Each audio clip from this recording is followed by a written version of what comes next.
Good evening, Canes fan. Welcome to Junior and the Big Dog, your favorite father and son duo covering Miami Hurricanes football and sports the day before Thanksgiving. How's everybody doing, man? Big Dog, I think you froze up. That's a heck of a way to kick off the live stream today. Is Big Dog frozen for y'all, man, or is it just me? You back, Big Dog? I'm back. All right, you're good now. What happened there? I don't know, man. That was weird. Yeah. What's going on, man? Hopefully everybody's having a good evening. What do you say? Good evening, guys. Hopefully a break. Hopefully a break from Thanksgiving. Enjoy your Thanksgiving tomorrow, and hopefully you Absolutely. guys don't have any work on Friday, man. If you guys are new here, man, please subscribe to our channel, hit that notification bell so you get notified anytime we do upload a live video or just a video in general. We usually go live on Thursday, 7 p.m. Eastern time, but since tomorrow's Thanksgiving and everybody's gonna be stuffing their face, well, we decided to go ahead and do it tonight on Wednesday night to talk some Canes football with you guys, man. So you already know. I'm definitely going to be stuffing my face with some pork and some turkey tomorrow. Hello to McLovin, Brett, RN, Anthony, Jay, Jared. Guys, thank you all for being with us and sharing our your Wednesday night with us. And hope everybody has a great Thanksgiving tomorrow. Dante, what do you say? What's a good word? What's going on, man? Hey, McLovin, I got something for you, man. He says he needs my weekly fix, boy. Say something to make me feel better about my team. It can't get any worse than this. So there you go, man. Oh man, that's something that you could look. That's something positive, right? Right, Big Dog. It can't get any worse than this, man. Yeah, I'll tell you what. Losing to FIU, it could only go up. We did. It can only go up from here. It can only go up. It can't go. 247, Uncle Joe, Rain Man. Thank you guys all for joining us. Here to talk some Canes football. We'll talk some about the upcoming game against Duke. And if you guys want to make, what do you say, Bill K? If you guys want to make some money, I can more or less tell you exactly what's going to happen on Saturday. After 11 games, I finally have this team figured out. I do. I finally have a read on this team. Do you? And I tell you right now, we are going to beat Duke, and we're going to beat Duke decisively. And then what you're going to hear, mark my words, guys, next Thursday when we're back at our regular time, you guys remind me of this and tell me if I was right or not. Okay? Because I am predicting it right now. Not only are we going to beat Duke decisively, I can promise you that to a man, the players and Manny will turn this around and play the victim card and then say how they stuck together, even though all the doubters and all the negativity from the outside, and how, like, if beating Duke erases that debacle against FIU. But I promise you that that's exactly what's going to happen. We are going to beat Duke, and that's what you're going to hear. Like if it was our fault that they are where we at right now.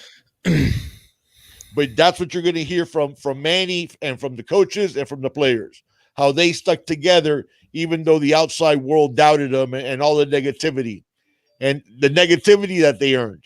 So, but I can promise you that's what's going to happen. You know what gets me? And yes, we lost another. Yes, we did lose a commit. Now, according to 247, they seem to think that it was somewhat of a processing out of AJ Mathis, that Miami wasn't. Absolutely, Jay. Absolutely. That is a stain that will not be erased. But that's what they're going to say, though. They're going to say how they stuck together and how they kept fighting and how they're not giving up, but yet they gave up the entire game against FIU. But the AJ Mathis, apparently 247 is saying that Miami wasn't happy with his development and that it was somewhat of a mutual processing out of telling AJ to go elsewhere. So take it for what it's worth, but it is a decommitment. It's one that I wasn't expecting. We were expecting Trayvon Riggins. We were expecting Antonio Smith, and AJ Mathis wasn't one that I had on the radar 6'1", 210 pound linebacker. Um, Actually was real close to Jalen McCluster, who was the FSU commit. I don't know. I don't know what the deal was, but we'll see. What's We'll up, see. Shonda? We got Shonda in the house 247. Yeah, man. Hey, look, maybe he was processed out because we gotta start making some space for Justin Flo and Keyshawn Green And and them. Keyshawn Green. You Good know, evening, Shonda. Thank you so much for joining us. What do you say, Chuck Bull Beer? to be Rain Man. Yeah, man.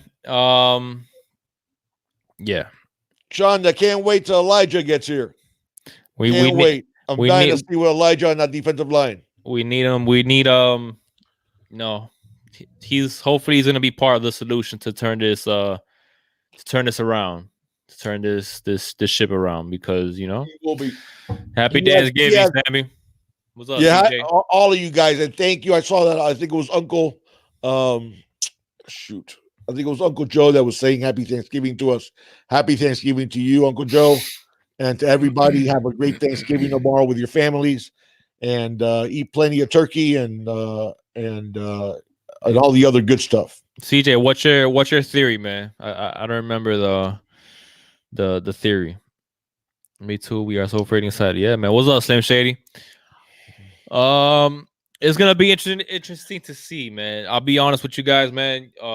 If any of you guys saw our reaction to the loss that we posted late last night, you know, it was a different Junior and the Big Dog. There's Yeah, not. our apologies for posting it late, guys. But we had Junior did a great job saving it because the file got corrupted. Yeah. So then Junior had to work on it all day and able to get it up there because we wanted to get it up yesterday morning. So our apologies, and I hope you guys had a chance to watch that. What's up, Stunner Boy? Yeah, man. So we got that out to you guys. Eduardo Rodriguez, we're not winning with the Fresh vibes. attitude. Yeah, Shonda. I'll tell you what, Shonda. It can't get much worse. That's what we said on the outset of our live tonight. Is that's if there's one positive you could take, I guess, is that it can't get any worse than this, man. And look, you know, I said this on Twitter, and there are some concerns. I'm not gonna act like there's not any concerns, but you know, in life, you know, I've gone through it. I'm sure a lot of you guys have gone through it. I'm sure Big Dog has gone through it. There comes a point in everybody's life, man, where you truly hit rock bottom. Not that you like had a bad stretch or some bad cards dealt to you, and then no, I'm talking about like the lowest of the low, rock bottom, and then it determines, man, like the outset of what happens after. You could either get up and learn from your mistakes and from your lessons, or you can just stay down there, and then that could end up a very bad place for a lot of people. But you know what, man, I think this is rock bottom.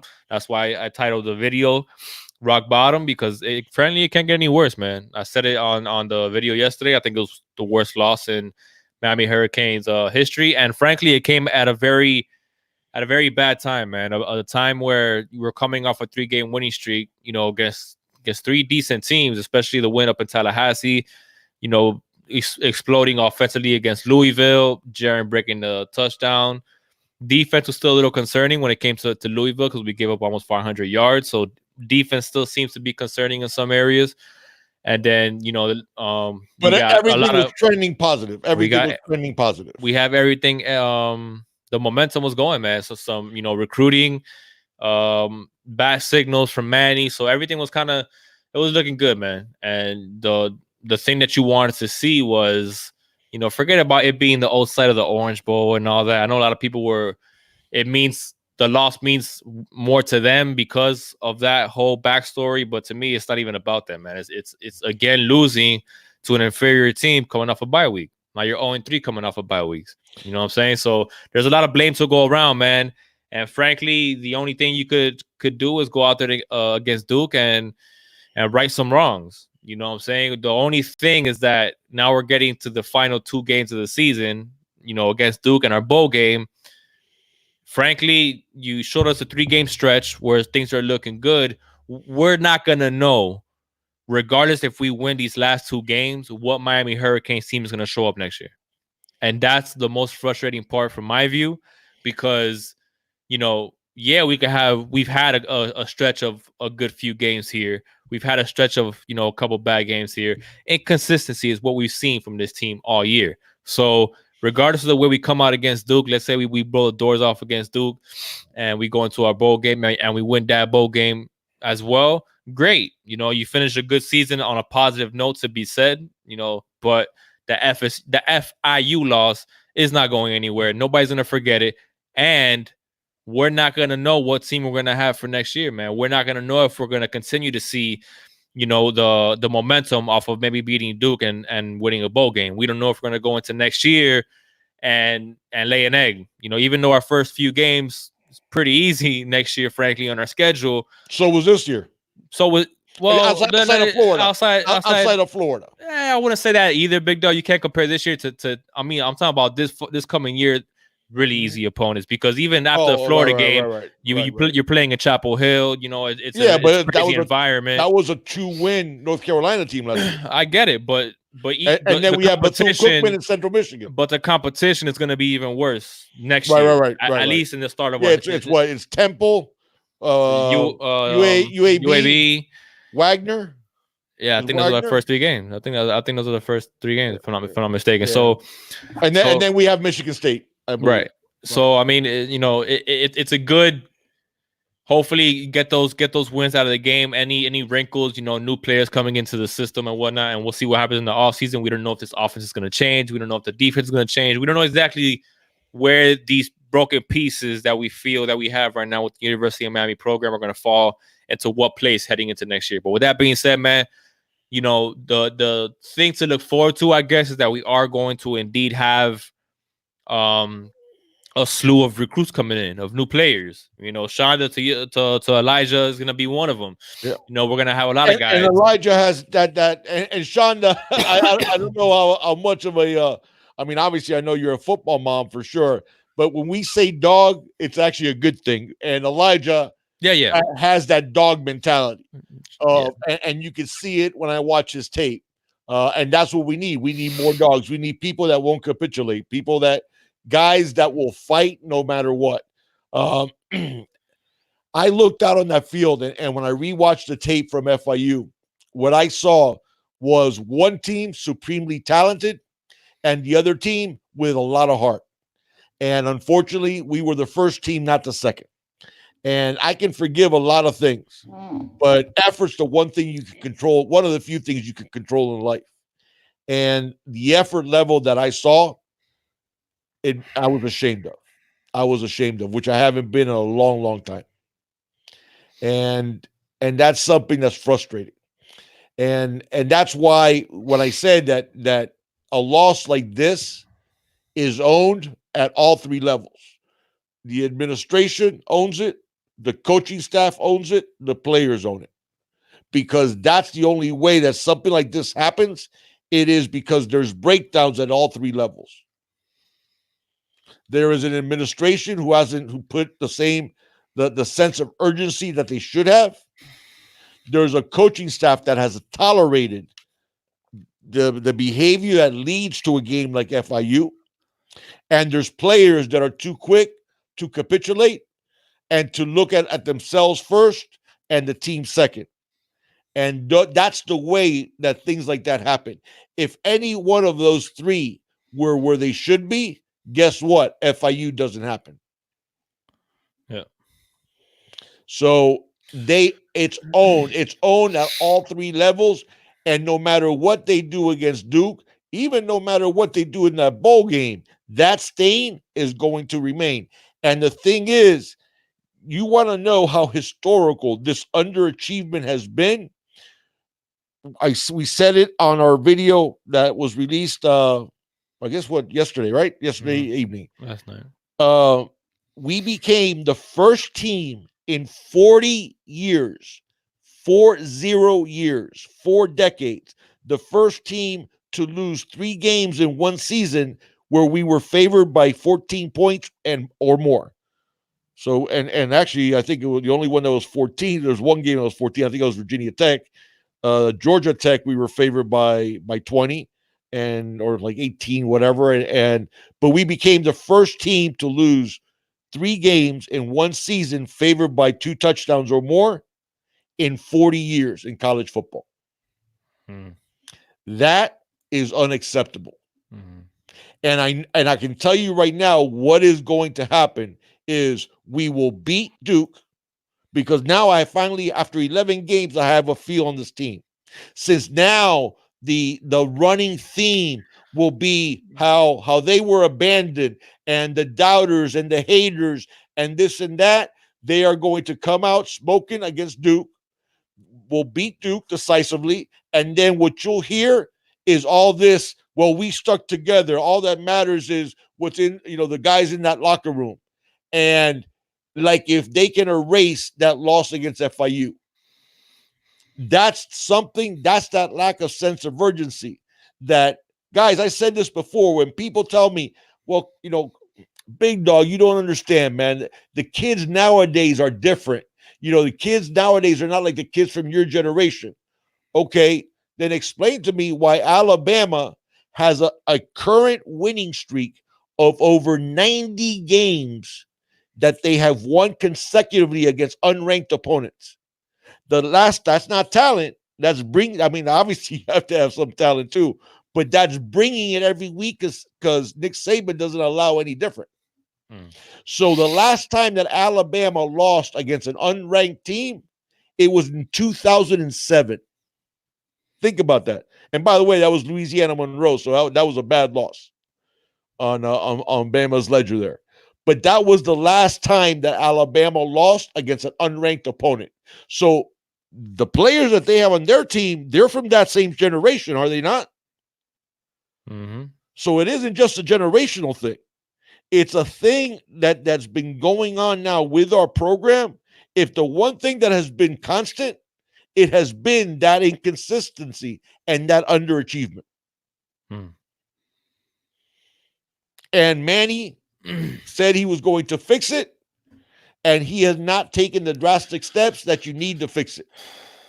Yeah, on his presser today, man, he called himself arrogant as well, because he said the game before Louisville, he basically challenged the team. He's like, look, coming off a great win against FSU in Tallahassee, I'm not sure if you guys could put up Jay Wade's comment. Could be consistent. So, you said put up Jay Wade. Bama doesn't coach dancing on the sidelines while losing.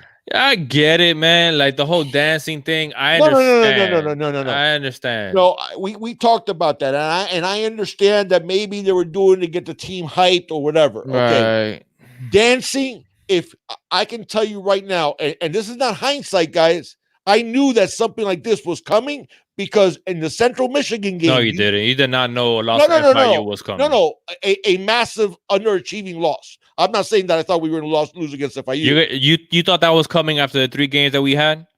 No, not after 3 games. Oh, I'm talking about when Central Michigan happened. Oh, yeah. Okay. When Central Michigan happened, I said to myself, this team is going to blow it, because he allowed dancing after we were 30-point favorites. By the way, that's not even included in those 3 losses of being 2 touchdown favorites. We were 30-point favorites against Central Michigan and barely squeaked by them. And all the players were dancing in the locker room. If I'm Manny Diaz, there is Gatorade tables overturned. There is, wherever the music's coming from, I smashed it against the wall in 30 pieces. And I said, the standard at the U isn't beating Central Michigan by 5 points at home. That's not the U standard. So there will be no dancing anymore until we start playing up to the U standard. But yet what happened? Manny allowed it. And what did they do? You had the loss against Georgia Tech. You had the loss against Virginia Tech. Something we just found out about this week. Dan Enos in his press conference on Monday. Did you hear what he said about Jaron? What do you say? Oh, about the Virginia Tech game. I haven't seen all the pressers. Oh, you haven't seen all the pressers? No. He admitted that they were worried about Jaron's arm going into the Virginia Tech game. That the ball did not have the zip on it because of the injury that Jaron had. And then there again goes to coaching. He should have never been playing that game. He shouldn't have been playing. If you know the But we young said man, that. But we said that. but We that's dude. that's what I'm saying. So they can't, whatever cover they had, Dan Enos just blew the cover. Yeah. Because he said that, well, they knew that they were concerned that you could just tell that the ball didn't have any zip. So why was he on the field? I don't know, man. So where's that sense of urgency again? We go back to. So that's the thing, guys.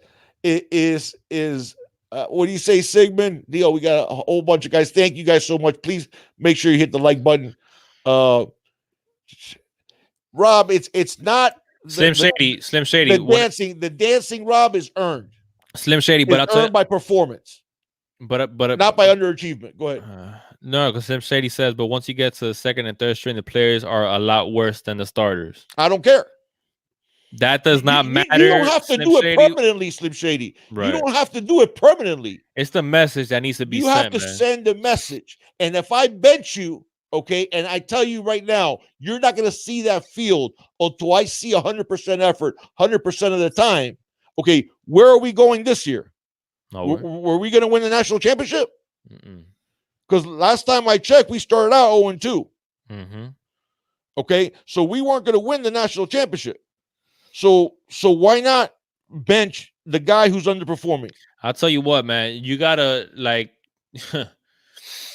the guys that we have behind them. I don't like calling players. Too. I don't like singling out players. Right. I don't either.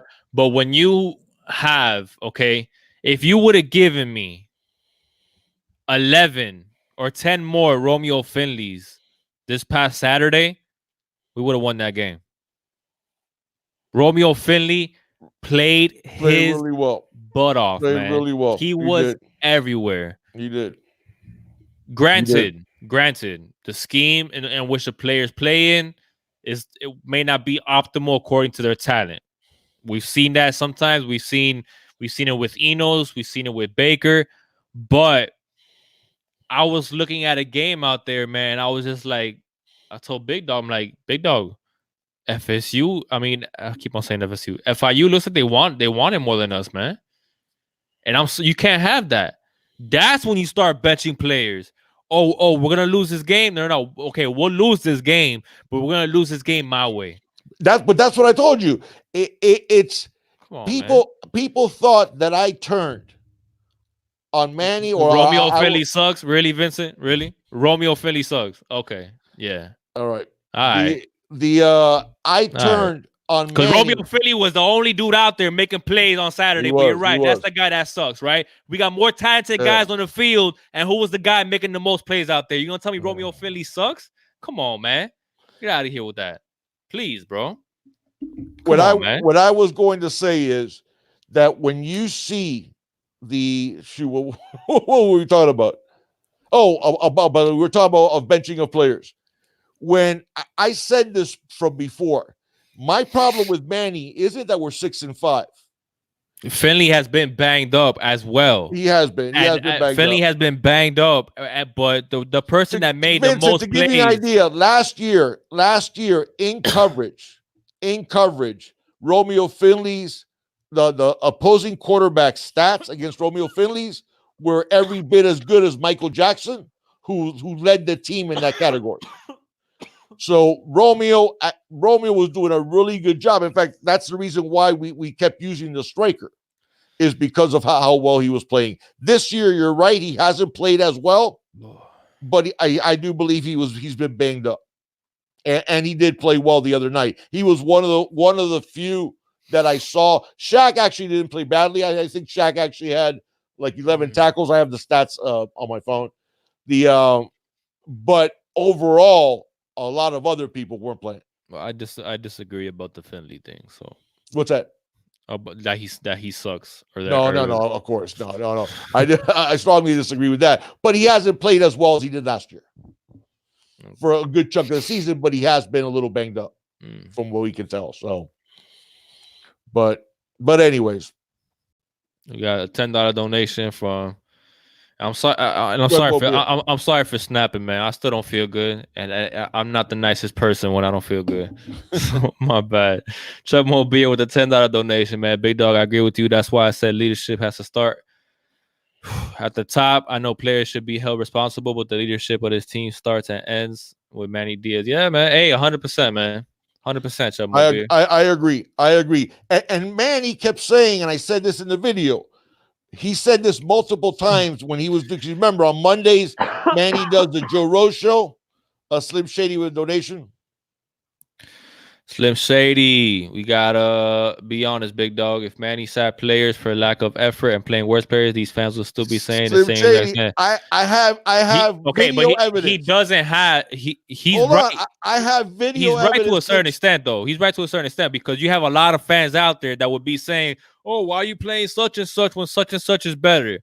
But when it comes from a coaching standpoint, if you're really trying to change the culture, like Manny is saying, man, you need to set a precedent. Slim Shady, You, what's the biggest, strongest card that a coach has? Playing time. That's what yeah. players, you don't, they could care less about everything else.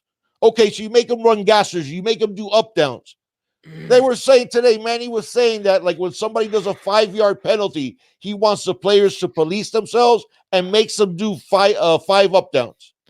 Are you kidding me? 5 up downs? Really? That's punishment for a 20-year-old? Hell, I'm tore up from the floor up. I can do 5 up downs. Yeah. That's not discipline. But that you have playing time. And to answer your question directly, Slim, I said this when we were 3-3, that I was starting to have a problem with Manny because after the Central Michigan practice, that Wednesday practice, that we had a horrible practice, and then we played like crap.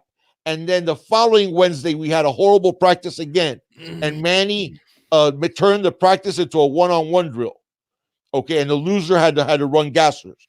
Okay, that day, what did Manny say? There was going to be changes. And when I started turning on him, is what did I say, Junior? You remember, we were 3-3. And I said I was mad at Manny, not because we were 3-3, because if we were 1-5, where our only win would have been Bethune, but Manny is benching guys because of the fact that they're not putting out 100% effort and they're not putting out 100% preparation, I'd be fine with it. I'd be applauding Manny and I'd be defending him, saying, guys, he's changing the culture. Okay, and you guys need to remember this, man. The famous comment from Ed Reed, Joaquin said dominate in 2001. We were leading at halftime against a really good FSU team, a great FSU team. And we were ahead at halftime. But what Ed Reed was saying is we weren't dominating FSU the way that Joaquin said in the pregame speech to them. Okay, and then we came out and blew the doors off of FSU in the second half. Okay, so against FSU, Ed Reed thought that we weren't playing with the intensity and went off. And of course, he had the bad shoulder and he was playing like he always did, 100%. And that's a leader. You can't always be buddies, man. You can't always be the good guy when you have a position of leadership. You can't always be Mr. Nice Guy. And you know what else bothers me, man? Me and the big dog said yes. Yeah, put with D's comment. Players policing each other. Great comment, D. Yeah. And it goes to that to a certain extent. I put blame on the coaches. I put blame on the players. So there's a lot of blame to go around. My problem, okay, especially today, man. He keeps on talking about player accountability, especially when it comes to practice. That they're doing they did some thing today, I guess, that it was with the up downs, and if a guy jumps outside, yada yada, something about the play. Yo, man, you know what? I'm getting really sick and tired. You know what? I'm really getting really sick and tired of, man. Stop trying to say, hey, look, this is what you're supposed to do. This, and this. Now it's up to you guys. If you guys really want to change this, you know what, Manny? At this point, man, you're coming off the worst loss in program history. It's time for you to step in.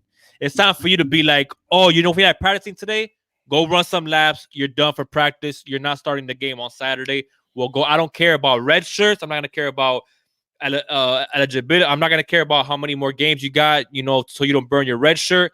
I'm not gonna care. You really want to change the culture? Then stop putting so much emphasis on what the players have to do. Yes, the players have to be held accountable to a certain extent. But once you see that they're not holding each other accountable to your quote unquote standards, You that's got when to. you gotta step You're in. the adult in the room. You are the head honcho of this team. You want to turn this program around, then you're the one that has to step in, man. Stop talking and stop beating around the bush already. Saying that, indirectly putting some blame and putting some onus on the players. Nah, man. I'm done with it. I am done No, with it, no, no. man. Hold on, hold Manny on. has to That's my step point. in, man. That's my point, man. I swear to God, this makes me so angry. Oh my God, I need to control my temper. Okay. This was happening in real time. Okay? In real time, we were losing to FIU. You bench nobody. Not a single player got reprimanded or got benched. Okay, so you wait to after the game to then say, oh, this is a really dark moment in Miami history. Okay, they act like if the end of the game is like when they finally realize that the players were putting out. You could tell that from one play. You can see how a guy is into it with one play. Opening kickoff. How hard are they running down the field? Okay, and then you give them one shot, you get in their faces. If after you get in their faces it doesn't happen, guess what? Out. Next guy in. Yeah. Period. Yeah. Period. And he hasn't done that once. After Central Michigan, Manny threatened it. There's going to be changes. There's going to be changes to the starting lineup. Not one change. So then they're acting like if this is like a one guys, first time in 40 years that a team loses 3 games in one season when they were favored by more than 2 touchdowns. Yeah. Never happened in 40 years of college football. This is historical underachievement. Yeah. I'm sorry. There is no way that should be acceptable. And if you are a player, shame on you. If you are a coach, double shame on you. Bro, you said inexperience. All right, I agree with that, Ro, but inexperience can't be an excuse to lose to FIU, man. It can't be an excuse to lose to Georgia Tech at home. I mean, listen, I understand Manny's learning on the job, and I understand he's gonna have his hiccups here and there, but we're already at the end of the season here, man. And he hasn't shown me that he's learned from his mistakes. And that's what frustrates me. Okay, coaches are gonna have growing pains, especially first time head coaches. Granted, they're gonna have growing pains, man. It's going to happen, no doubt. But what frustrates me is that we keep on hearing the same things coming out of his mouth in different ways to a certain extent. You're still saying the same thing. Same things. So it's like, week okay, 11, we're still hearing the same storyline.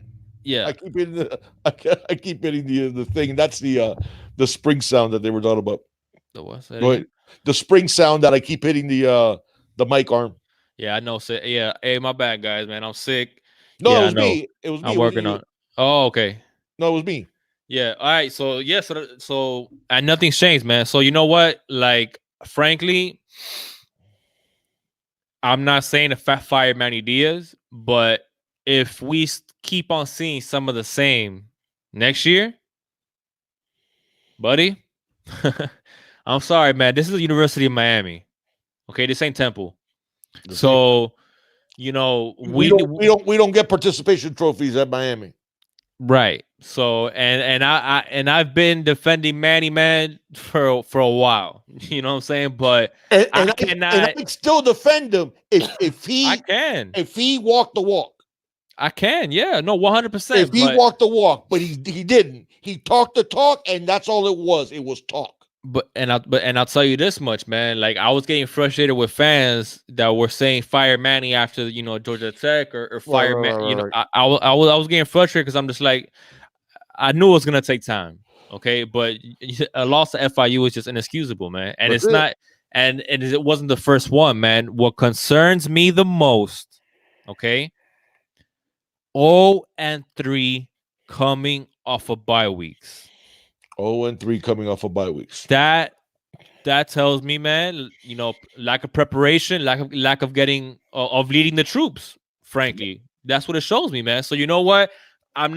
I have nothing to stand on, man. To stand up here and defend anybody on this coaching staff. I just don't. Like, I may disagree with you guys on certain things, but I can't be like, nah, man, you're dead wrong. He shouldn't go right now. Like, I've ran out of a defense for Enos, for Baker, for everybody, for Blake James, for everybody. Blake James, to a certain extent, I understand people are talking about, oh, Manny shouldn't have been hired in the first place. That's something I'm never gonna get on board with, and I'll tell you why. I wanted Manny Diaz as soon as Mark Rick retired.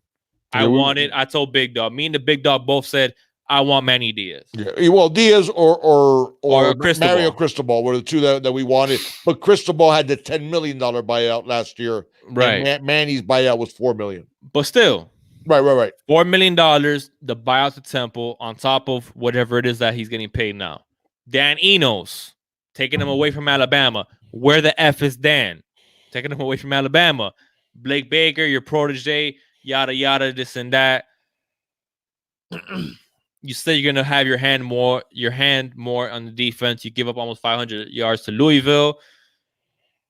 Get destroyed by FIU. So I don't disagree, and I understand a lot of people are pointing at Blake James. Mark Richt was a good hire, in my opinion.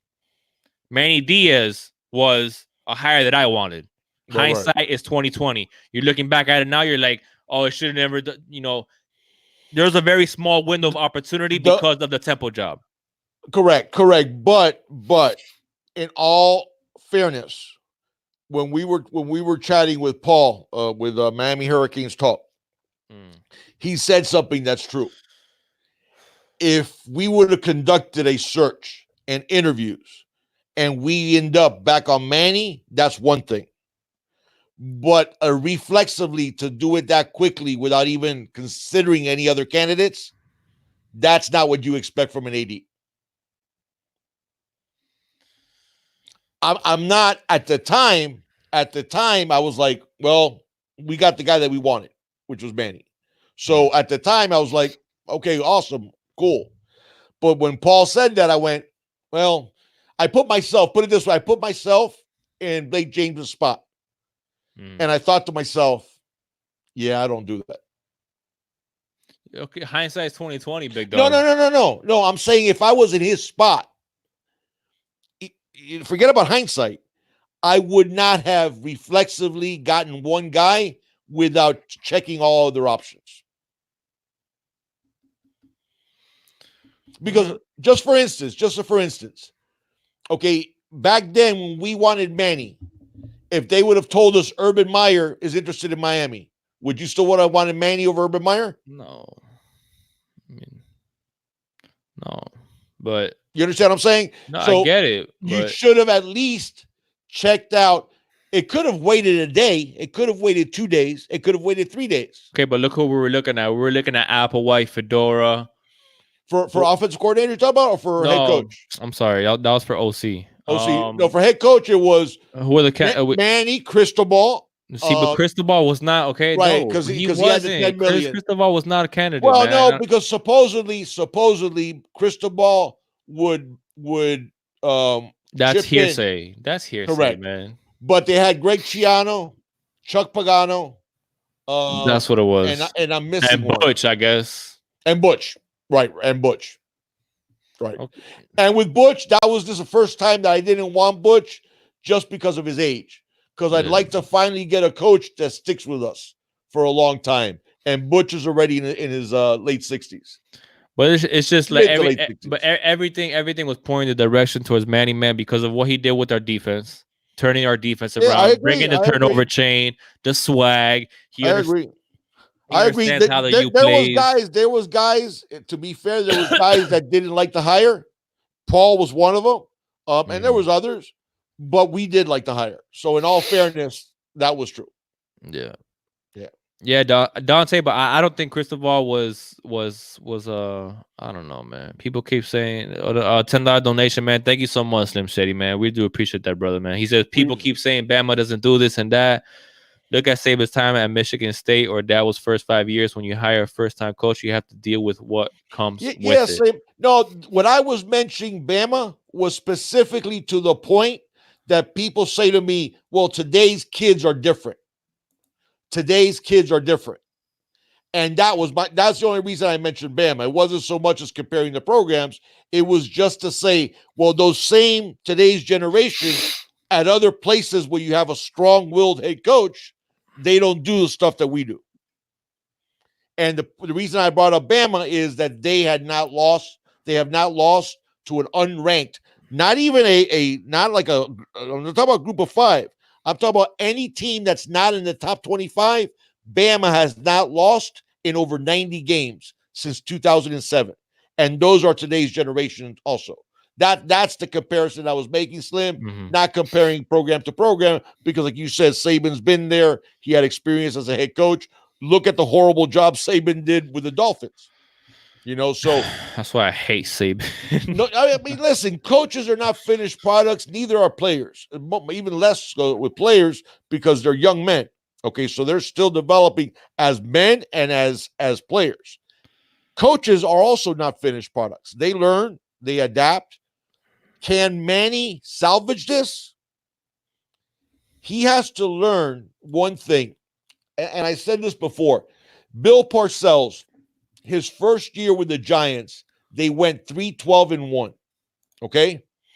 At the time, it was rumored that he was not going to get a second year, that the Giants were actually, they went after some college coach, trying to remember who it was, that they were going after a hot college coach, and the college coach turned them down. So they allowed Parcells to come back for the second year. But Parcells knew that he was on the hot seat, right? Mm. So Parcells said to himself, you know what? If I'm going to get fired, I'm going to get fired doing it my way. Okay. I'm not going to say doing it, somebody else's way, listening to the player personnel guy, listening to this guy, listening to that guy. I'm going to establish my own vision and I'm going to follow it come hell or high water, no matter what. So if they fire me, but I'm going to do it my way. The rest is history. Bill Parcells turned into one of the greatest coaches of his generation. What I see with Manny is that when I say he talks the talk, he I think he knows what he has to do, but he lacks the character, the courage, and the fortitude to actually do it. And the confidence. Because what Slim Shady says to his to his credit, he's right. There would be a lot of fans turning on Manny if he was benching very talented players. Mm. Okay, that point is valid. I'm not going to argue that point, but Manny would be following his vision because he threatened it after the Central Michigan game. You remember he said there's going to be changes, and there wasn't any. Mm-hmm. Okay, that to me is what caused this FIU game because you already established a precedent, and then what do we hear from Manny? Which is one of the reasons why I got so angry. Well, sometimes you can't do that because you don't want to punish the team, and the talent drop off is such that the guy behind him might not be ready to play. Oh, so you're only going to bench him if you have somebody of equal talent. Then it's not a benching. Okay, like right now we had three cornerbacks that played poorly They had some moments, but overall they played pretty poorly. In Blades, Bandy, and DJ Ivy. Okay, throw it to Corey Couch in there. Okay, what? So we give up a big play. We were giving up big plays for them too. Yeah. Okay, but you only have to do that a few times, and players go, "Oh, he's serious," and they don't want to get benched. Okay, they don't want to lose playing time.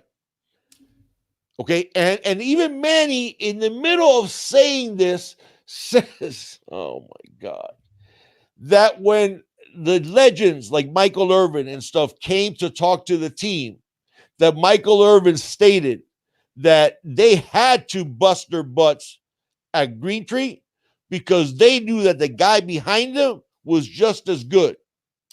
And it was a young player looking to take his job. So they didn't want to take one drill off.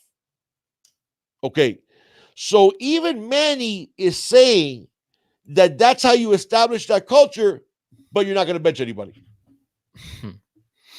Right. So it's like he knows what he has to do, but lacks the fortitude to actually do it. Yeah. So you own this. You own this loss. Guys, I'm there's a lot of gray hair. I'm a fairly old man, and I've been Canes obsessed since the 70s.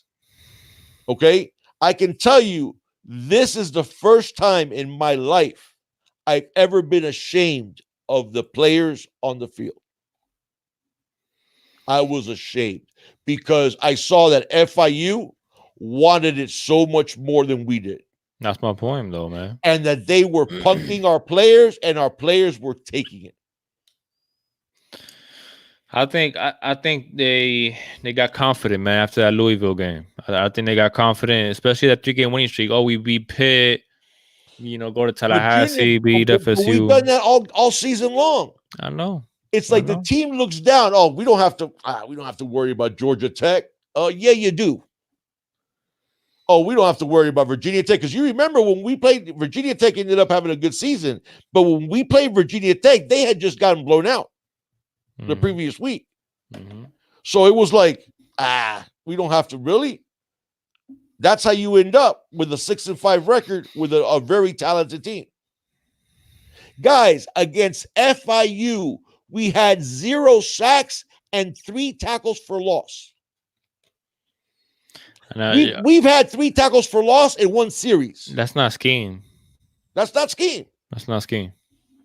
Which now not rushing Rousseau is scheme, which is stupid by Blake Baker. That's downright stupid. But that wasn't the first time we've seen Blake Baker not rush Rousseau, and we're still getting sacks against better opponents and tackles for loss against better opponents.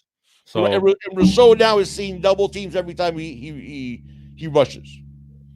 So where are the other people sacking the quarterback? No, Tabardine, you put this on the young men, not the coaching. I put it on both. I put it on both, man. I'm not buying the crap that everybody. Tabardine, you know who agrees with us? You know who agrees with Junior and me? Manny Diaz. Because this is what he said this week. You get what you demand, but you encourage what you tolerate.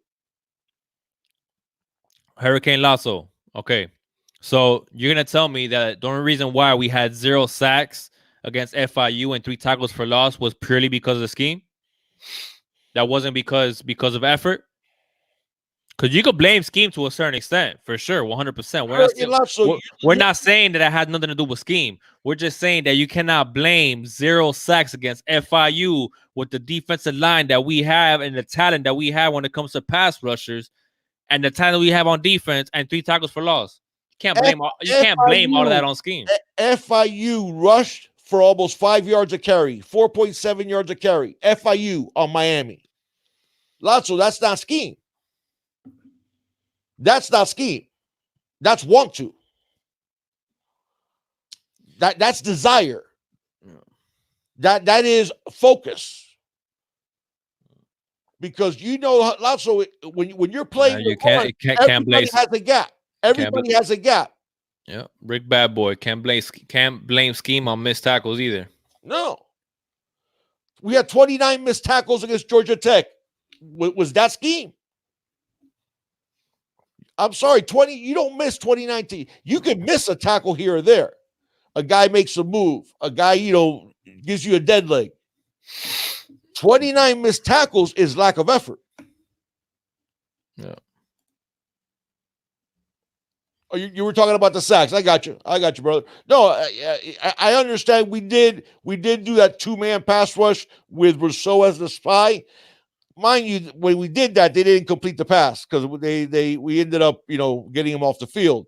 But they haven't gotten those big dogs in 75. There you go, Dennis. Well, so I'm the same. I was born in 65, so I became a Canes fan when I was early 70s. When Chuck Foreman started, I remember Chuck Foreman. I think he went to the NFL in 73, so he was with the Hurricanes.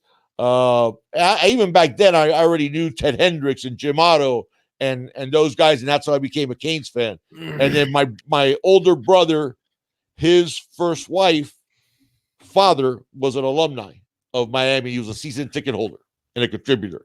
So a lot of people back then, nobody wanted to go Miami games because back then in the 70s we stunk. And I would go with him to Hurricane games.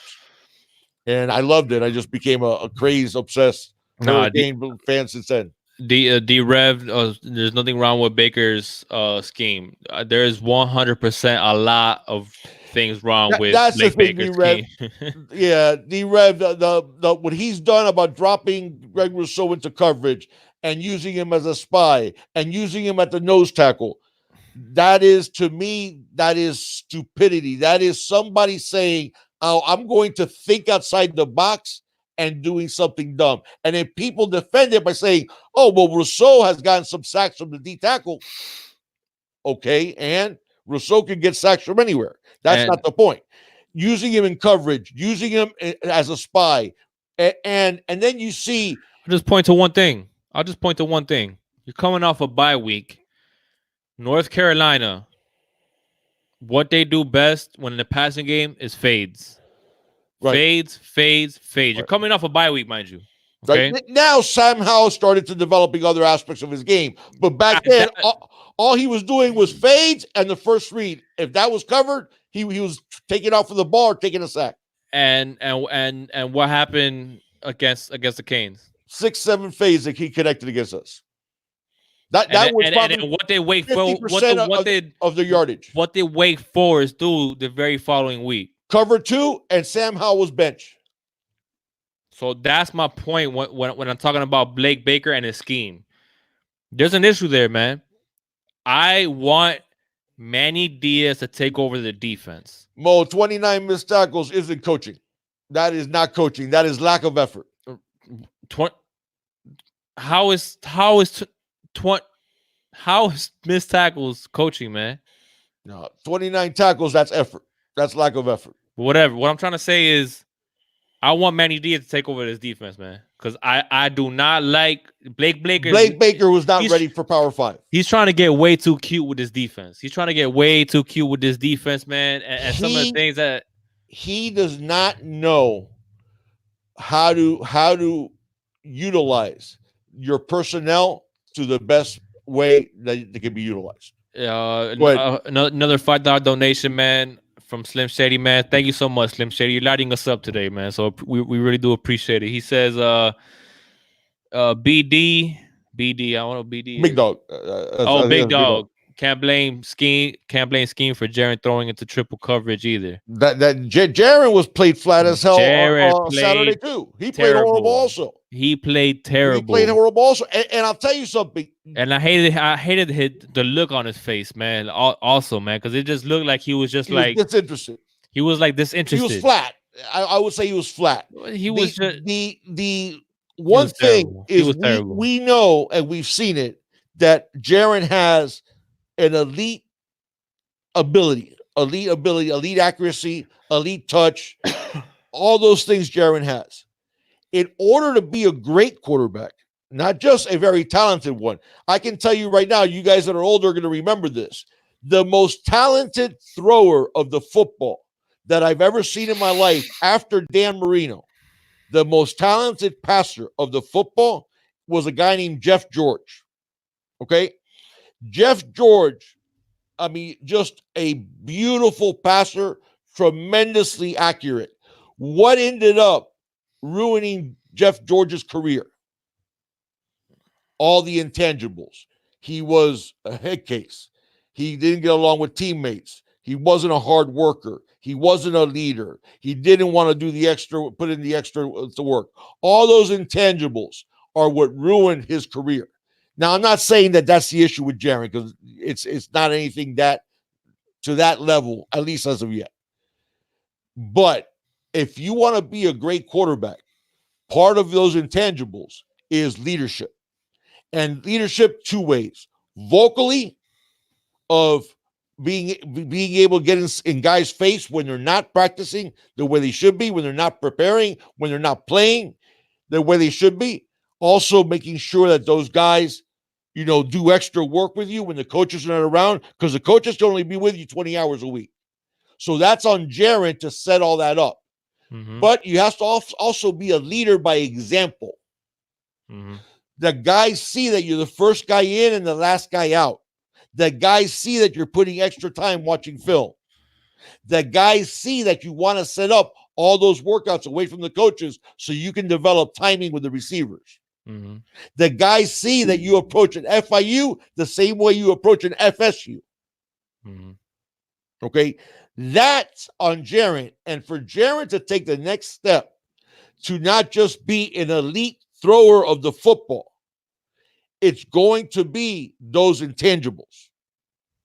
And to make sure that the team does not take anyone lightly and hold everybody to that standard. You have to do it by example, and you have to do it vocally. Yeah. So he needs to grow up and grow up quickly. I understand he's a redshirt freshman. Okay, but what happened there cannot happen again. No. Against anyone. You gotta rally the troops, man. You gotta be a leader of the offense, man. You gotta talk to your offensive line, man. Well, here's the thing: is people don't understand. There's something called moral authority. Okay, moral authority is this: if you and I are working, right? Let's even forget that I'm your boss. Let's say you and I just work together, okay? And I'm always the first guy in at work. I'm always the last guy out. I'm always hustling. I'm always working. I can step to you and say, "Hey, Junior, listen, man, you gotta step it up," because I have moral authority. Because it's not that I'm the boss. It's that you say, because in your head, even if you don't say it, you're like, "Man, this guy does work his butt off." Because now I can tell you from a position of moral authority that I do it. So I expect from you almost as much as I do myself. Mm-hmm. So that means leading by example, but it also means leading vocally, that when you need to step up and say, "Hey, Junior, I don't like the way you're running that corner route, man. Sunday at 2:00, let's you and me get together over at the Sofer indoor practice facility. Yeah, and let's put in a couple of hours working on the corner routes, and we'll do the route tree." Right, but he has done that, dude. But you need to be consistent. He needs to do it even more. You can't do it. Correct. You can't do it only sometimes, man. You gotta do Correct. it all the time, because he did Correct. it against Florida State. He was talking to his offensive line. "Hey, just give me 3 seconds. Just give me 3 seconds. Just give me 3 seconds." And even on the sidelines, like you would see him talk to his receivers, talk to his offensive line. He was really into that game. That's not the Jaron we saw against FIU, man. No, he was not engaged. You can't do it sometimes. He wasn't the only one. Nobody was engaged. Okay, but he was definitely not engaged either. But it falls more on you than it does anybody else. I don't care, because you're the quarterback of the team. So you can't only do it sometimes, man. You gotta do it all the time, and that falls at Jaron's feet. From down number one. Yeah. From down number one, they need to see that you're completely engaged at all times. Yeah. Yeah. So Richard Hill says 3 interceptions you got to pull QB. 2 of them I honestly don't think were his fault. Yeah, and that's what Enos basically said too. Yeah, because one of them, the guy got there super early. Number one, I don't know how Yeah, that wasn't pass interference, and then and the it throw just was where it needed to be. the throw was perfect. Boom, Yeah. went up in the air, and then the other one was a slant, supposed to be Wiggins, to the Wiggins. So Wiggins stopped I don't running. put those two on Jaren. Yeah, But regardless, man, it just you could just tell in Jaren's face that he wasn't engaged. yeah, that wasn't. I didn't like that at That's all. true. So Then Dennis Wilson brings up, besides Jeff George, Ryan Leaf. That's a guy that could throw a football 100 yards. yeah, Cannon for an arm. yeah. Many people thought he should have been drafted ahead of Peyton Manning, and it was a complete flop in the NFL. Tom Marinovich was another one, Robo QB. Mm-hmm. His dad bred him to be a quarterback since the time he was born, and he also had a drug problem and other issues too. But that was Hurricane Hardy. Yeah, two of them were Wiggins' fault. Mm-hmm. But I mean, it sort of was Wiggins' fault, but the guy did get there early and hit him in the back, so that's the one that bounced up in the air. But they need to play. They need to play better, and they need to do it consistently. And they need to get there and do what he needs to do every single day and every single down. Yeah. I agree with that, man. So what's next, man? What's the next big dog? What do you expect to see against Duke, man? I think they're going to come out and play really, really well against Duke. Really, really well against Duke. And then you're going to see the comments that I'm talking about. And it's going to anger the hell out of me to the point that I'm going to keep all objects away from me, because when I see the press conference on TV, the post-game presser that I always watch with Manny, I'm going to throw something at the TV if I hear Manny say what I know he's going to say. We're going to beat Duke, and this is what Manny will say. We stuck together. Even the doubters on the outside and all the noise from the outside, it's about the guys in this locker room, and we fought together. The loss against FIU, we're not going to get that back. So I don't want to hear all that noise. It's not on the fans. It's on you. You all deserve the criticism. But that's what he's going to do. Watch next week, guys. Not next week. Sunday. We'll do the. Can we do a Sunday morning? Our post Duke reaction. Yeah, for sure. Okay, Sunday morning at 11, we'll do the post Duke reaction, and you guys tell me if I was right or not. We're going to beat Duke, and that's exactly what you're going to hear Manny say. Like, if that erases anything, that doesn't erase all the other losses. That doesn't erase a piss poor performance on his part, on the team's part, and absolutely no discipline to stop it. So, big dog, I got a question for you, man. Yeah. So what happens if we lose to Duke and we lose our bowl game? We won't lose to Duke. Okay, we're probably going to lose our bowl game. Hypothetically speaking, what if we lose to Duke and we lose our bowl game? What do we do? You mean like Manny? No, Manny's going to have to fire some assistants, but they're not going to fire him yet. They'll give him at least one more year. They will. I know they will. That they'll fire him, or they'll give him another year? No, they're going to give him another year regardless. Yeah, they'll give him another year. I think a report came out saying that regardless of the outcome of this year, Manny's keeping his job. He's going to be retained for next year. But I guarantee you, he's going to need to make some multiple changes on the coaching staff. Multiple. Yeah, Hurricane Lotso. He says it. Let me put this on. I'm sorry. Sometimes he said this game we will know whether Manny has lost a team or if he's worth a damn at all. Supposedly, man, according to the practice today on that catapult system, they had the second best practice of the year, which goes to show you the effort that was put in by the players. So it doesn't seem that he's lost a team, but at this point, who knows, man? I'm telling you, I finally got guys. I'm not going to tell you, because always if you bet responsibly. Okay, so I'm not going to tell you to bet the money you can't afford to lose, but bet. Yeah, don't bet on the Canes. First of all, no. This game, I can guarantee you we beat Duke. I guarantee you we beat Duke, because I know this team already. Now I know this team. After what I saw against FIU, I know this team. They're going to go out there so they can go on Twitter and tell all the fans, oh, how you like me now, like they did with the DJ Ivy thing when Ivy got the 2 interceptions. Okay. Do I get the Georgia Tech game back, DJ? No, right? Okay. So you intercepted 2 passes. It doesn't erase that you disregarded a call because you didn't feel like running and allowed the fake pump for a touchdown. That was the difference in the ballgame. So I can tell you what's going to happen. We're going to beat Duke. You'll see the players on Twitter going at fans about, oh, you see, you all didn't believe in us.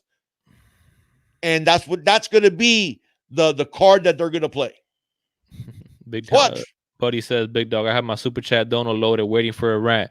What you mean? Hey, buddy, Big Dog ranted on the video we posted last night. He's been ranting today. I've been ranting anybody that asked me about the Canes.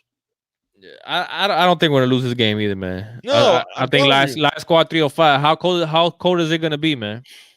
I heard Lingard may get some burn. Yeah, I mean at this point, yeah, that's another thing that gets me frustrated with this whole Lingard and Manny situation, man. Like either, he's not like he's been lying to us, Big Dog. Let's be real. Yes. Manny Diaz has been lying to us. So all of a sudden, Lingard came to him. So according to Manny, Lingard came to him and said, I know that physically I'm supposed to be okay, but I'm not okay. I'm not right. My knee ain't right. So he wanted to redshirt. You remember when Manny said that? Mm-hmm. Well, all of a sudden, DJ gets a broken elbow, and now Lingard's going to play. So didn't you just say a few weeks ago that the reason he was redshirting was because he could still redshirt because he could play the next 2 games and still have less than 4 games. So he could still 4 games or less. So he could still redshirt. But didn't Manny say that he wasn't going to play him because he wasn't right? And now he's right all of a sudden? Yeah. Hey, $5 donation, man, for Chuck Mobile. He says, Junior the Big Dog, wishing you and your family a happy Thanksgiving. Canes for life, man. Thank you so much, man. You too, partner. Thank you for the donation. And have a great Thanksgiving. May you have a blessed Thanksgiving, man. Thank you so much for always supporting the channel, man, and for always, just having our back, man, and being in here every single time we go live, man. We really do appreciate it. Yeah, man. Oh, man. Hey, look, that's one thing to look forward to, Big Dog. You know how much I love Zoe. And so I hope we see Zoe. But at this point, I don't know, man. And you know what's crazy to me? We've been saying when it comes to these short yardage situations, man, to put Robert Burns in the game. How did Robert Burns look against FIU? Yep. Average almost 8 yards a carry. And on a short yardage situation, he was what happened? What happened on that short yardage? He still picked up the 2 yards for the first down. Oh, right. Something we've been calling for. We've been calling for that, guys, since what? Since week 3, that we were having problems in short yardage. Why don't you put Robert Burns in there? He's our hardest runner. He's the hardest guy to tackle. Everyone knows when number 22 has the ball. Manny Diaz himself said everybody on the defense knows when 22 is carrying the ball because nobody wants to tackle him because of how hard he runs. He looks like 5-star Robert Burns. That's what I'm saying, Lasso. That's what I'm saying. So it's like, why? Man? So why hasn't that beast of a 5'11", 225-pound brick? Okay, because Burns knows his way around that weight room. Okay, and he's the hardest runner we have, and we haven't used him in short yardage once, and we're on game 11. Game 11's finished. We're going to game 12. And we haven't used him in short yardage once until this past game that DJ got hurt. And the one time he had a carry for short yardage, he gets hit behind the line and still gains the 2 yards for the first down. Understand? I mean, explain that to me. Brian says, Manny doesn't even know who Robert Burns is. But Brian, but the thing is, man, you gotta laugh at this point, right? Yeah, laugh so you don't cry. Yeah. The one of the big jobs of a coach, of coordinators, is roster management. And when you look at your roster, and you look, one of the things that really bothered me, and we didn't discuss this on the video that we dropped last night, is you all remember that Blake Baker was asked at the beginning of the season about players that had played last season. And what was Blake Baker's response? Oh, he doesn't know because he really hadn't seen film on them. You're the defensive coordinator. You haven't watched film of your guys the previous year. Why? That's the type of stuff that I'm like, that's not roster management, because you should watch that tape to know their strengths and weaknesses. And that's what a coordinator does. You need to look at your roster, say, these are my guys. This is this guy's strengths, this guy's weaknesses. Okay, let me see how I'm going to incorporate that into my offense. Okay, now this guy. Oh, okay, this guy. Okay, that. So you had Robert Burns. Everybody talked about it, and you don't use him once on short yardage. And even Manny, like I said, it's not just me that has that opinion. Manny said in fall camp that everybody on the defense knows when 22 has the ball because nobody wants to tackle him because of how hard he runs. And you don't use him one time in short yardage. And we have like the worst short yardage offense in the entire country. What's the bet? Me and you were supposed to make a bet here. CJ says friendly bet, Junior the Big Dog. What are we supposed to bet on? Yeah, Frank Gore is the number 3 on the NFL Chubby, rushing list. that's a really good point, Chubby. That's one of the most overlooked parts of your Urban Meyer is roster management. That's 100% true, Chucky. Yeah, did you see at Batu Perry? Frank Gore is now number 3 on the NFL rushing list, past Barry Sanders. He's now only behind Walter Payton and Emmett Smith. Emmett Smith Big Dog, first, and Walter Payton. Yeah. Can you hear me? You hear me? Oh, okay. Yeah. Okay. Can you hear me? Yeah. Frank Gore, number 3 on the all-time rushing list. That was awesome to see. Yeah, I just said that, man, and you didn't hear what I said. That's why I said, I was like, can you hear me or not? What do you mean? What's that? Because I read it and then I was like, that's right, Frank Gore. And I guess you didn't catch it. Oh, no, I didn't. And then you were like, yeah, Frank Gore, hey, Frank. So it was funny. Whatever. Oh, put Dante's up there too. What's that? Was Dante always coming with that fire? Yeah. He said it just further backs up my point to that Manny till now is driving this team bus with head-up blind spots. And he continues to run the bus off the road into barriers.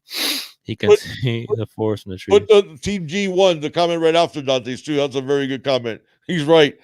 He goes, how do I expect them to know how to use Burns if they don't know how to use Gregory Rousseau? Yeah, that's a good point, man. That's a great point.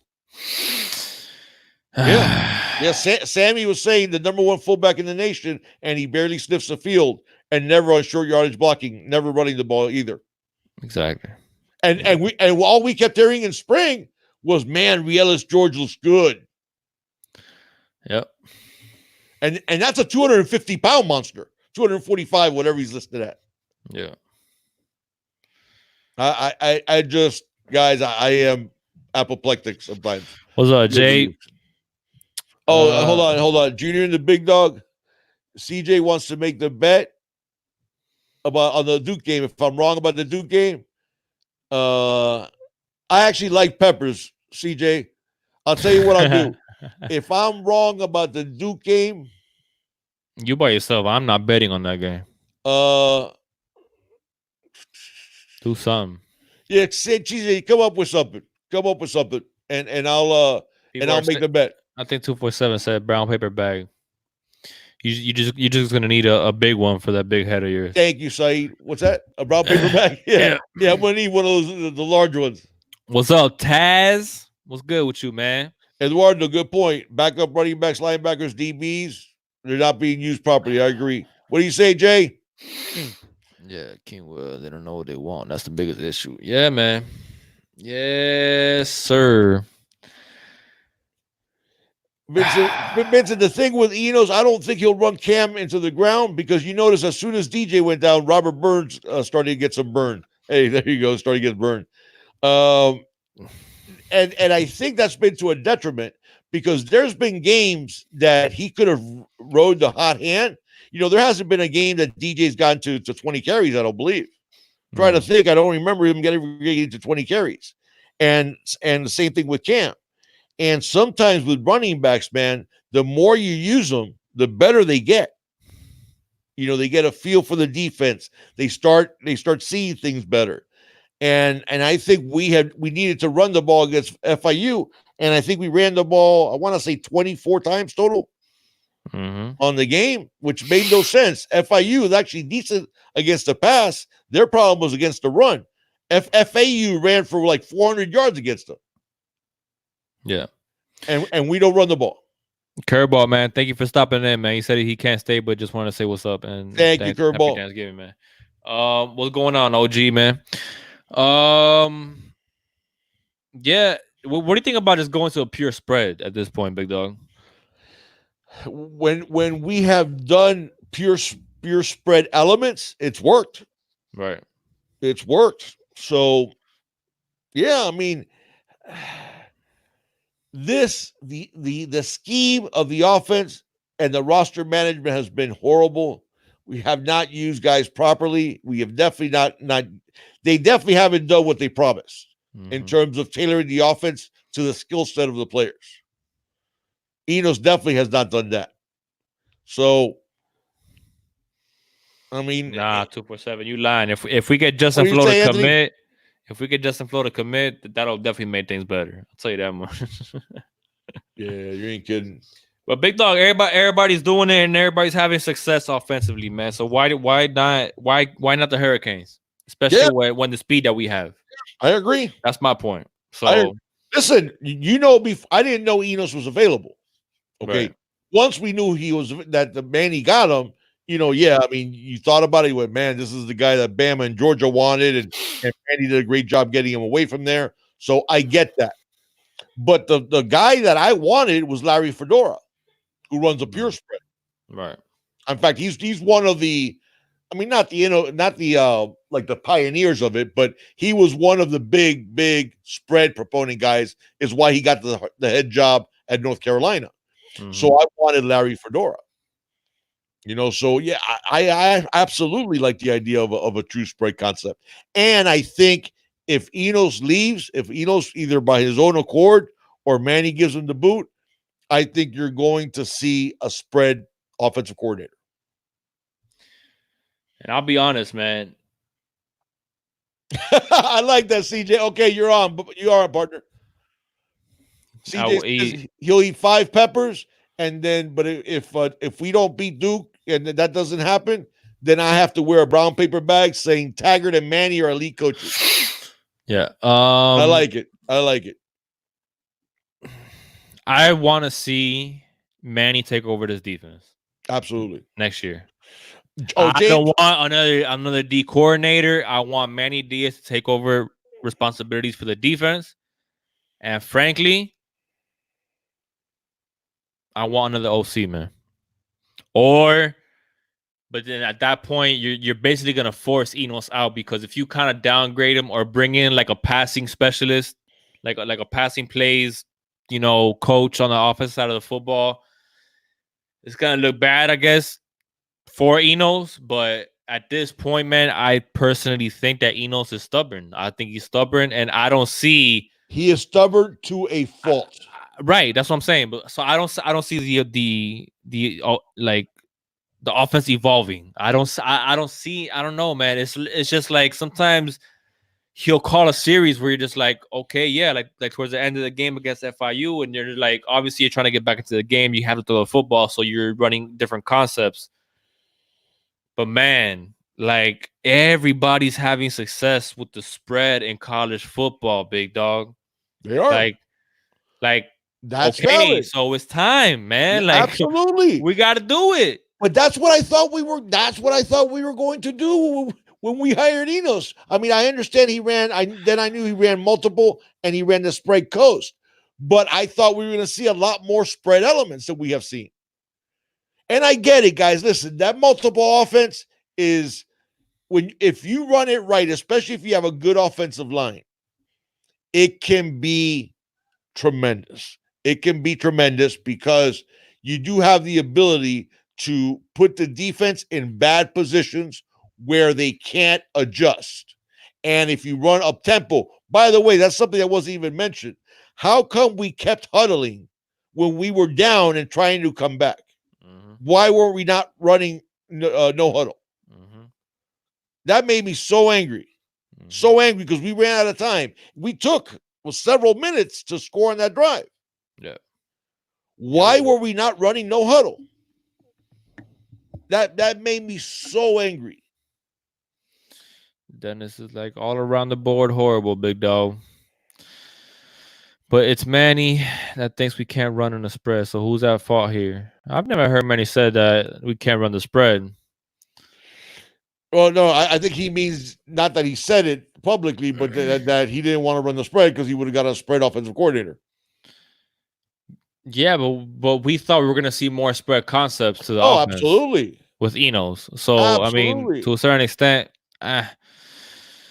yeah, Dante. Yeah, man. Hey, man. Right. Boom. Boom. Dante with Dante on the money once again, man. What did he say? Says Enos needs to go. He's a cancer at this point. He hasn't once this year accepted responsibility for his actions. That's what's got me. One of the things that has me the most frustrated about Enos is that right there. Yeah. He blames it on execution, quote unquote. That's what he stands. He said it again this past week. That's what he always stands behind. That's the current he stands behind. Execution, quote. Yeah. It's not me. It's the players. The players are not executing my brilliant plays. Okay. How about all the cuteness that we've done in short yardage? And we are the worst short yardage team in the entire country. Yeah. So who is that on? Enos? Yeah. Because you come up with all these trick plays and all these cute and like the play that we did with Jaron. Mm-hmm. He then blames it on Corey Gaynor that Corey Gaynor didn't pull. He forgot his assignment. Well, that shows me that play you haven't run very often.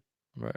You haven't practiced it enough because the center forgot his assignment that he was supposed to pull. Yeah, and he continues saying he doesn't have the OC acumen to use the philosophy behind his playbook. He must go.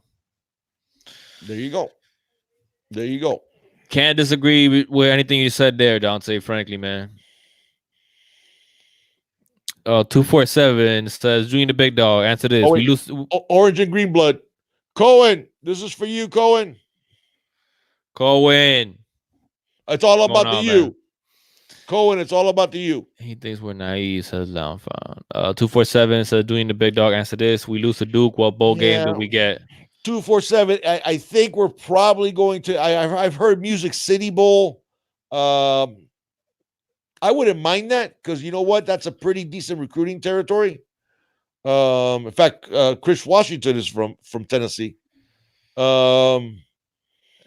That's probably what I think. That's probably likely what I think we're going to do. Now, if we lose, then we probably get knocked down further down the line. We will see. We'll see. There's still a lot of football to be played. Not a lot, but there's quite a few guys. Oh, James Julius wanted to ask. He asked, and a lot of people have asked also about Jalen Knighton. The last thing I have heard is that Knighton is still that we haven't lost traction with him. But the thing is, James, how did he take that loss? Now, I don't think that's as big of a deal to him because remember, he committed to Florida State and he had been being recruited by other schools that had winning programs. Yeah, but Ohio State was looking at him yeah, but I don't think Ohio State has room for him now.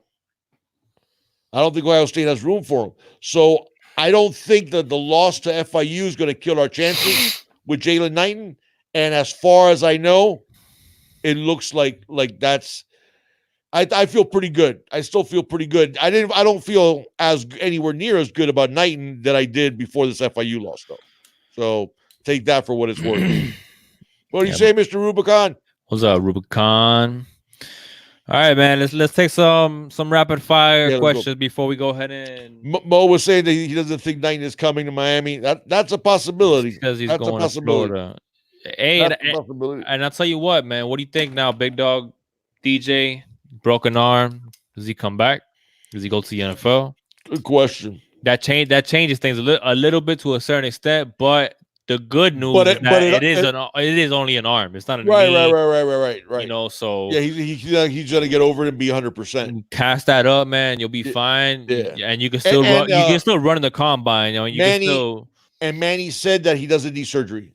Which is huge. Right. No, yeah. So you cast it up, and you can still. By the way, everybody, guys, prayers for DJ. No! Oh, R.I.P. Rocco. That's sad. Orange and Green Blood that they lost their dog. No, he passed away yesterday. I'm so sorry. Oh my God. Cohen has to be. Oh my God. Man. That sucks. I'm sorry for that, orange and green blood, So man. sorry, man. It's I know how tough, and especially a little boy. I know how they are with dogs, and man, that's tough. And how do you even explain it to them, and stuff like that? And oh man, I'm sorry to hear that. I'm sorry to hear that. So R.I.P. to Rocco. That sucks, man. Lamb Found wants to know. Yeah, Rich, that's the way I feel about DJ. Is I'd like to see him chase that back. He has to. He has to. Yeah, I mean, Doing the big dog. Are we still 100% behind Manny, or has your support for Manny diminished some? Go ahead, Bill. I'll let you go first, big dog. I nowhere near 100% behind him. My support for Manny has diminished quite a bit. And found I wouldn't even say some. I'd say a lot. My support for Manny has been shaken a lot, not because of the 6-5 record, because he talked the talk and he's not walking the walk. He's not doing what he said about instilling a culture. It takes stones. It takes being able to not care what the outside noise is and to bench guys that need to be benched. You only do that a couple of times, and guess what? Everybody notices it. So I could keep it real, right? Yeah. I'm gonna keep it real here. Okay. I haven't given up 100% on Manny Diaz. No, I haven't given up 100% either. But the question is, has it diminished? Absolutely. But I'll tell you this much. I would like to see us move on from the offense that we're running under Dan Enos, and I would like to see us move on from the play calling duties of Blake Baker. Anthony had a good question. That's where I'm at. And he had a good question, and it was, do we believe that Blake Baker's even should be a defensive coordinator in a Power 5 level, or should he be a position coach? He should be a position coach. No, he could be a defensive coordinator at a lower end Power 5 school. Yeah, maybe. Not the University of Miami. He wasn't ready. He wasn't ready. I don't think he was ready. Man. Ready. So you know what? I'm not giving up on Manny, but I do need to see some changes with his coaching staff or some responsibilities being, changed. Yeah, I want to see Manny take over this defense, play calling. I want Manny to take full control of this defense, man, because you cannot go from the defense we've had the past few years and then the emergence of Rousseau, and then we're gonna have Jaden Phillips coming in next year. We're gonna have other linebackers coming in next year. Manny got to take over this defense, man. But I do not like Dan Enos and the way the offense is being called. And so by the way, I don't like the Viper. I don't like the Viper at all. I don't at all. I think it takes away. Our defensive ends are dynamic, and you talked about Greg Rousseau, Jalen Phillips, Jafari Harvey, Cam Williams, Chance Williams. Chance Williams, exactly. You know what Chance? That's a monster, man. You know what Chance's 40 time is? I forgot what it was. 4.56. There you go. A defensive end. Chance is a monster, man. Lamb Found with a $10 donation, man. Thank you, Lamb Found. Thank you so much, man. Happy Thanksgiving to you and your family, man. That goes to everybody. Obviously, we're gonna tell everybody Happy Thanksgiving when we get out of here. But thank you so much, Lamb Found, man. We really appreciate that, man. Uncle Joe brings up a good point. AJ Mathis there's a speed issue there.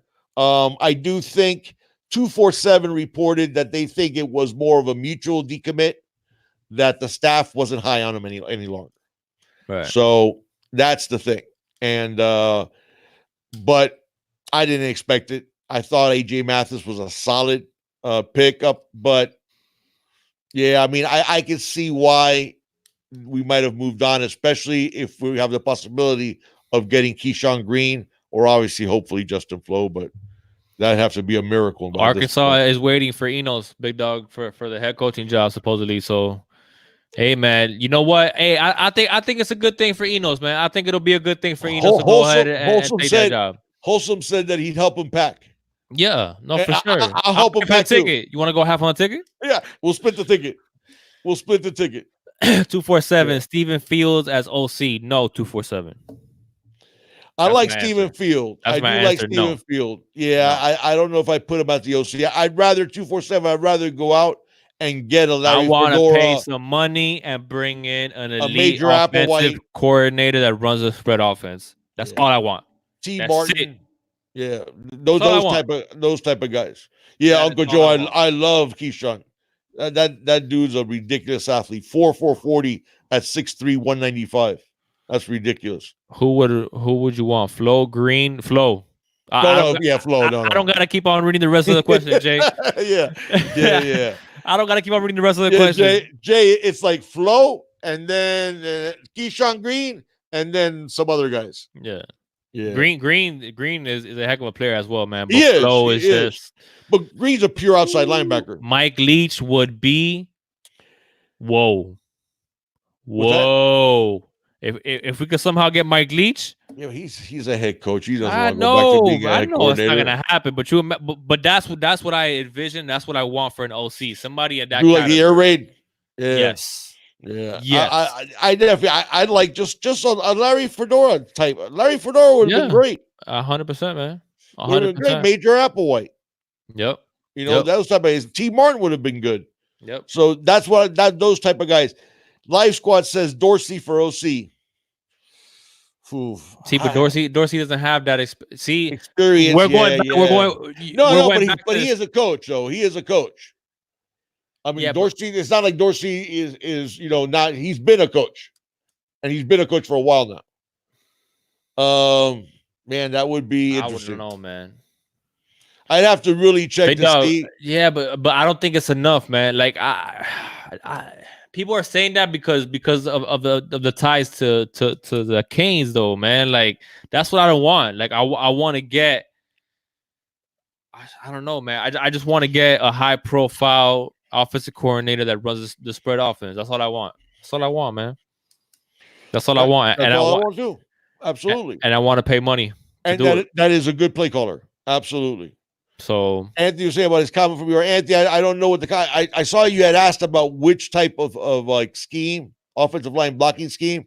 we got a lot of comments, Anthony, man. Yeah, So if you can, I've man, always put it. liked I always like zone blocking. I've always liked zone more than gapper man.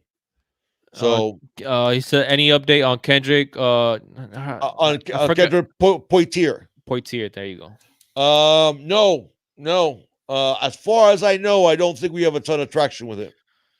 Yeah. So that's the thing, Anthony. So I'm not sure that we have a lot of traction with him. Yeah. Mr. Rubicon says Chad Morris. There you go. Yeah, I mean Dorsey, I think would be a good OC. I do. I think he'd be a good OC. He was a really bright quarterback, man, and usually those make the best offensive coordinators. Yeah, I mean, okay, Enos was a bright quarterback too. That's what I was gonna say, big dog. Yeah, that's my point. I know. think Enos is an amazing quarterback coach. Fantastic quarterback coach. But Enos is an elite quarterback coach. That's what I'm saying. So but as an OC and a play caller, just because you're a heck of an OC coach don't mean nothing. That's true. You know, that's true. Hey, and Mark Rick, look what Mark Rick did with quarterbacks. Yeah. And how was he as a play caller? Yeah, not good. Okay, so he was good back then. Huh? He was pretty good back then. Yeah, what happened with him here? Florida State in the 90s. Yeah. He just thought that we were still in the 90s. Yeah. That's that you need fresh. You need fresh. Dante, I'd take Graham Harrell. Absolutely. Nah, hey, Dreadlock, Manny you see it all the time. You saw with Rick last year, calling the offense and being head coach at the same time, man. You see it with other coaches being defensive coordinator, being a head coach as well, man. And that's what I want. I want Manny Diaz to take over the defense. He could do both. There's no reason why he can't do both. Yeah. So that's what I want. I don't want to bring in a defensive coordinator. I want Manny to take it over. Manny Diaz to be the DC. You wouldn't rather him delegate? No. I want Manny to take over this defense, man. Yeah, I mean, we were playing. He took this defense. He did. From being below mediocre to one of, if not the best defense in the country. Manny Diaz has proven to be able to do it. Manny Diaz has to take over responsibilities of this defense. I agree. So that's what I think. And he gets the way we should play defense. Right. Sigmund was asking a question before about about do I think we should go back to just being a pure 4-3 and not do the striker segment? It depends on the linebackers that we could get. Yeah, that's exactly what I was going to If we say. get Flo, if we get Green, hey, If you have linebackers of like, let's say Justin Flo in the middle and Keyshawn Green and Avery Huff on the outside, and then Sam Brooks can rotate in there, then and man, I don't know how much burn the striker would get. Yeah. But I would like to see it play more 4-3 and a little bit less 4-2-5. But that's the way of the future.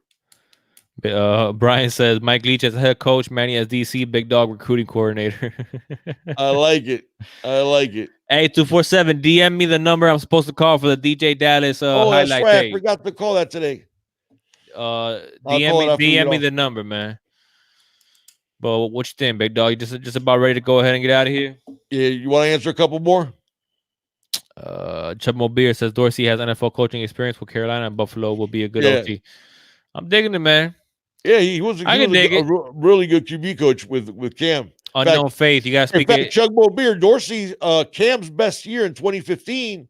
Dorsey was his QB coach. Yeah. Unknown faith. You got to speak it into existence, man. He says we're not getting Flo. You got to do it, man. You got to just speak it into existence. I know. Yeah. Yeah. Could you imagine if we get a fast linebacker group? That we have been missing that, and that used to be our calling card, man. I'll never forget. I think it was 90. I want to say 90 or 91.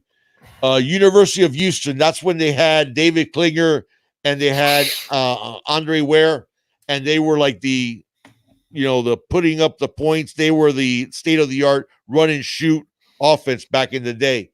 And they came and we played them. They had to play against Miami, and their head coach said he knew he was in trouble when they had seen on film a certain look that they could give Miami, where Miami would counter defensively with a linebacker on their fastest receiver, who was a track guy for the University of Houston, right? First play of the game from scrimmage, they get the look that they wanted and they get the matchup. And the guy goes on a streak, on a 9 pattern. He goes on a go pattern. The linebacker for Miami was Darren Smith, who ran a 4.4 change 40. And he said when he saw the linebacker stay with their fastest player, step for step, he went, oh, we're in trouble. And back then, our linebacking group was Michael Barrow.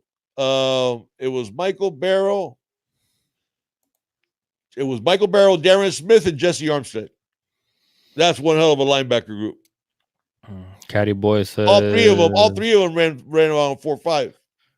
Caddy Boy says who says Flo starts automatically? Flo will win that job, Caddy Boy. He'll win that job. Yeah. I don't think anybody's beating Flo out. Wes Noel, Zach McLeod, man, it's gonna be big having that experience. It is. It's gonna be big, man. And depth, especially with depth, because McLeod can play all three positions. He really can. Obviously, we know he can play the Sam because he's been playing the Sam, but he can play the Will, or he can play the Mike. So Anthony says that he read an article saying that there's actually Miami boosters that are calling for Blake James to be replaced. I haven't read that, so I don't know. Yeah, I mean, listen, at the end of the day, all this stuff, Rico brought up a point too. The streak that we had of making the College World Series ended on Blake James's watch also in baseball. So I know the baseball team has bounced back. It's probably going to have a big year this year. I expect them to take it to Omaha this year. But the basketball team remember we won the ACC, and Miami did the sweep of the ACC. They won regular season and then they won the tournament. Yeah. Okay, and now look where the basketball team is. Yeah. So at the end of the day, that's the athletic director has to pay for that. Yeah. A Sigmund wants me to be the OC and get a drone, and I could call plays from home. I like it, Sigmund. I like it. Look at Brian Kalish. No, Brian, I think I think that would be Blake Baker that would do that, because we didn't have this issue with Manny putting guys out of position and not using our best pass rushers in the right place. This has been a Blake Baker wrinkle. Jay says, "What do you think about the offensive lineman Michael McLaughlin?" I like him a lot. He's a 2021 kid. I like him a I lot. haven't seen his tape. Oh my God, he actually played tight end, and I'd say six. I want to say 6'7", like 6'7", 260, 270, and he just moved. He goes to Marjorie Stoneman. Oh, really? He goes to Douglas, the Parkland School, Yeah, yeah. because his dad just moved into the area for the job, and right now he's not rated. But that kid, he reminds me a lot of Chris Washington, and I like his tape. Now, mind you, he doesn't have a lot of tape as an offensive lineman because of the fact that he was a tight end. But that kid's one heck of an athlete. He was playing on a 7-on-7 team. That gives you an idea how good of an athlete he is. Yeah. And Butch Barry saw him and went, "Son, I think you're going to be an offensive tackle." And so I like McLaughlin a lot. Oh, good job, man. Have a good night as well, man, and happy Thanksgiving to all of you guys, man. Yes. And Thank you so much, buddy. that goes for everybody else, man. Coconut Cane, I'm sorry. I saw somebody, Orange and Green Blood was giving you condolences. I'm sorry, Coconut Cane. I missed the comment. If something was going on with you, you have our prayers and condolences with you too. I just didn't see what was the comment, so please forgive us. If not, we would have mentioned it. God bless, buddy, man. Thank you so much for joining us, man. Happy Thanksgiving. Click like on the way out. Yeah, man. If you guys haven't liked already, or if you're new here and you haven't subscribed, please do subscribe. Hit the notification bell so you get notified anytime me and the Big Dog do upload a video. Our lives are on Thursdays at 7 p.m. Eastern time, like I said. And yeah, so hit that bell, man, so you get notified anytime me and the Big Dog do upload a video, man. It really helps us out. So, Vincent, the people forget this now. The best, if you ask me, the best high school player that I ever saw in person, it was Alonzo Highsmith. And I saw Alonzo Highsmith make 29 tackles at linebacker in one game in high school. 29 tackles. And no BS. It was none of this like a stat mix up. Highsmith was the best high school player I've ever seen play in person. He was a monster. Yeah. But that's who would be the new AD if James is fired? People talked about a Highsmith as a possibility. Highsmith, yeah. You know what? If they can set it up. Happy Thanksgiving, CJ. Thank you, CJ. If they can set it up where maybe the assistant AD can handle some of those other sports and let Highsmith concentrate on football and and the revenue producing sports, then man, listen, he has experience and he has NFL experience, not just as a player, but in the front office too. So, and listen, he has weight. He has weight. He has that championship ring. Yes, he has one of them championship rings. So, yes, he does.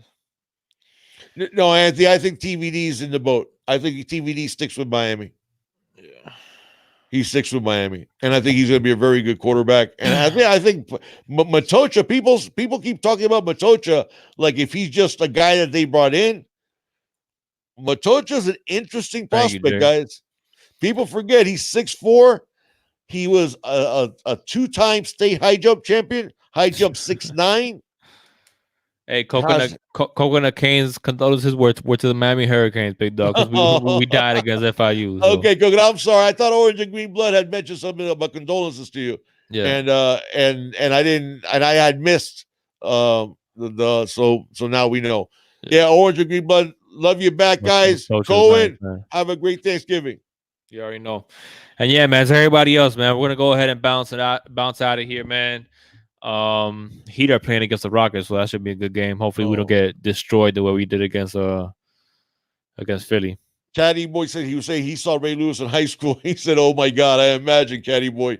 He was that beast from Lakeland. Now he went to it was Lakeland Kathleen, right? It was the high school that Ray went to. I know he was from Lakeland, but I thought it was Lakeland Kathleen was the high school. And yeah, he must have been a monster. That was amazing. I don't know if you guys know that story. I'll tell you the story real quickly. Ray Lewis was not recruited by anybody. That's why I tell you guys that sometimes, don't always go by those stars, and let's get some dogs in here. He wasn't recruited by anybody. Ray Lewis was actually, many people looked at him as a better wrestler than he was a football player, because he was a very good wrestler. And they were in the playoffs, and two Miami coaches went to see Jamie German, who at the time was one of the top recruits in the country, right? Who eventually went to Miami and didn't pan out. Didn't have a very good career at Miami. But the two coaches went to see Jamie German playing against Lakeland in the high school playoffs. And Jamie German team blew out Lakeland. But they were like, man, who the hell is that linebacker making all those plays? And he's fast.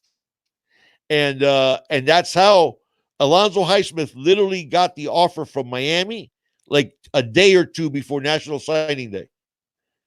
And that was the only offer he had gotten. And the coach called him, pulled him out of class, and he went to the office to see the coach, and the coach was in tears, saying, "Your son, you're going to go to college at the University of Miami. They just sent you an offer." And so that's how we ended up with Ray Lewis. Yeah, it was Kathleen. I thought so. That's something else. Can you imagine that? Yeah. Seeing that dude, seeing Jamie German and going, who's that linebacker? And it only ends up being one of the greatest linebackers that ever played. Yeah. Happy Thanksgiving, anyway. Dante. Happy Thanksgiving. All right, you ready, big dog? And Dante, I think JW is special. JW will be the QB until he leaves Miami. I think Matocha and TVD will be competing down the line. Nkosi, there's a possibility he ends up transferring, and I wouldn't blame him. I understand him doing that. So, but we'll see. But I do think Jaron will be the QB going forward the rest of the time he's here in Miami. That he has elite level accuracy, and I know he had a bad game against FIU, but the talent is still there, and but we'll see. Anyways, happy Thanksgiving, everybody, and much love to all you guys. Thank you so much for spending your Wednesday evening with us, and we will see you Sunday at 11 a.m. with our reaction to the Duke game. I'll give you guys a score prediction. I predict Miami 38, Duke 21. Okay. So I predict we beat Duke 38-21. I predict that. I don't know, man. Sucks you don't even feel like giving a prediction. 24-20 Canes. 24-20 Canes? All right. Yeah. That we are Manny fans. I don't know if he was talking to the people in the chat, Dexter. I don't know if you're talking to people in the chat or us. But the thing is with Manny, they're not going to fire him in his first year. So Dante, Jaron lit Florida State up. I don't know why you're saying that. Because he's talking about Florida Gators, Florida International University. Oh, okay. But Florida State, he lit him up. He threw for over 300 yards for Florida State. I guess. Yeah.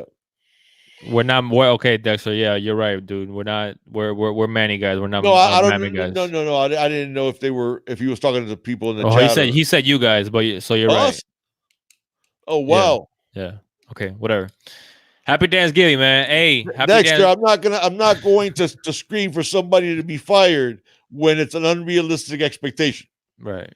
Now, if next year we're still dealing with some of this stuff, then yeah, he's done. He's absolutely done. But all right, man. Hey, we out of here, man. As all right, always, guys. It's all about the you, man. Have a good one, guys. It's always all about this you. You guys have a great night.